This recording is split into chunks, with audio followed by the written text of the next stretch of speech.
আমাদের সামনে দুটো জিনিস আজকে, একটা হচ্ছে যে মুহররমের মাস, এই মাসের কিছু স্পেশাল আমল আছে, এগুলো আমরা কিভাবে অর্জন করতে পারি। আর 2 নম্বর হচ্ছে এই স্কুল কলেজ ইউনিভার্সিটিগুলো ছুটি হয়ে গেছে, আমাদের ছেলেমেয়েরা এখন সামার হলিডেতে আছে, তাদের জন্য আমাদের কিছু বড় দায়িত্ব রয়েছে। প্রথমে মুহররম মাসের নামটার মধ্যেই অনেক খায়ের বরকত রেখেছেন। এটা অন্যতম হারাম মাস, 4টি মাস হারাম, তার মধ্যে মুহররম অন্যতম। কিন্তু মুহররম মাস শুধু হারাম নয়, এটা নামই রাখা হয়েছে মুহররম, যেটা অনেক বেশি হারাম। তা হারাম মানে তো হালালের বিপরীত মনে করি, খারাপ জিনিস। কিন্তু হারাম আরবি তো অরিজিনালি সম্মান, মর্যাদা, স্ট্যাটাস। তো এই মাসের অনেক বড় ফজিলত আল্লাহ তাআলার কাছে আছে, সেটাকে ইঙ্গিত করে এই মাসের নাম রাখা হয়েছে মুহররম। অনেক ফজিলত এই মাসের রয়েছে। আল্লাহ তাআলা রমাদানের পরে এই মাসকে একটা মাস হিসাবে, সবচেয়ে ফজিলত মাস হিসাবে আল্লাহ তাআলা স্বীকৃতি দিয়েছেন যে রমাদানের পরে এই মাসটাই সবচেয়ে সম্মানের মাস এবং আমলের মাস। এবং এই নামের মধ্যে, এই মাসের নামে যেটা আরেকটা আছে, হাদিসে এসেছে শাহরুল্লাহ, আল্লাহ তাআলার মাস।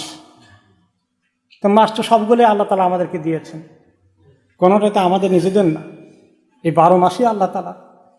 তারপরে হাদিসে উল্লেখ করা হয়েছে মুহররম হচ্ছে শাহরুল্লাহ, আল্লাহ তাআলার মাস। এবং এই কথার মধ্যে ইঙ্গিত আসে এই মাসটা অত্যন্ত আমলের মাস, অনেক বড় ফজিলতের মাস। এবং এই মাসের যে রোজার কথা আমরা সবাই জানি, মুহররমের রোজা, সেটি হচ্ছে আশুরা দিন। এই আশুরার একটা ইতিহাস আছে। মূসা আলাইহিস সালামকে আল্লাহ তাআলা সাহায্য করেছেন, ফেরাউনকে আল্লাহ তাআলা হালাক করেছেন। এর কারণে পরবর্তী পর্যায়ে ইহুদিরা মদিনায় রোজা রাখত।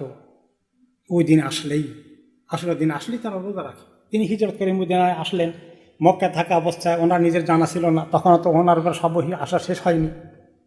জিজ্ঞেস করলেন, কিসের রোজা রাখো এটা তোমরা প্রতি বছর মুহররমের 10 তারিখে? বলে যে আল্লাহ তাআলা মূসা আলাইহিসসালামকে যে উদ্ধার করলেন, ইব্রাহিমকে ফেরাউনকে যে আল্লাহ তাআলা হালাক করলেন, সেজন্য আমরা শুকরিয়া আদায় করি। তিনি বলেন, আমার তো হক বেশি আরও, মূসা আলাইহিস সালামকে যারা সাহায্য করেছেন সেই শুকরিয়া আদায় করা।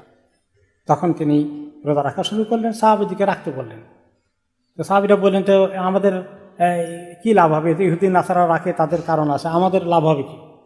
তিনি বললেন যে তোমাদের গত 1 বছর গুনাহ আল্লাহ তাআলা মাফ করে দেবেন। কাজেই সামার দিন হলেও আমরা রোজা রাখার চেষ্টা করি। আর পরে আবার জিজ্ঞেস করা হলো, ইয়া রাসূলুল্লাহ, এই দিন তো আপনি সবসময় বলেন যে ইহুদি নাসারাদের তোমরা বিপরীত কাজ করো, এখন ওরা রাখে, এখন এই জন্য আমরাও রাখবো। তখন তিনি বললেন যে ঠিক আছে, আগামী বছর আমি যদি আল্লাহ বাঁচিয়ে রাখি ইনশাআল্লাহ 9 তারিখেও রাখবো। কিন্তু তিনি আগামী বছর আগে থেকে দুনিয়া থেকে চলে গেলেন। তো এখন তাহলে উত্তম হচ্ছে কমপক্ষে 10 তারিখেরটা মিস না করা, যেটা আশুরার দিন। আর একটু ভালো হয় যদি আমরা 9 তারিখেটাও যোগ করি, দুটো যদি হয়ে যায় আরও বেশি ফজিলতের আমল হয়ে যায়। আল্লাহ তাআলা আমাদেরকে তৌফিক দান করুন। শেষ বিষয়টা যেটা, সেটা হচ্ছে এই যে বাচ্চাদের ছুটি, বেকার মস্তিষ্ক শয়তানের বাসা। আমাদেরকে আল্লাহ তাআলা বাচ্চাগুলোকে জাহান্নামের আগুন থেকে বাঁচানোর জন্য আমাদেরকে তাদেরকে বাঁচানোর দায়িত্ব আমাকে আপনাকে দিয়েছে। প্রত্যেকটি সন্তান জান্নাতে যাচ্ছে কিনা, একটি সন্তান জাহান্নামে চলে গেলে আপনি আল্লাহর কাছে থেকে যাব। শুধু আমার নিজের আমল দ্বারা কাজ হবে না। ছেলে মেয়েকে আমরা সারা বছর সময় দিতে পারি না।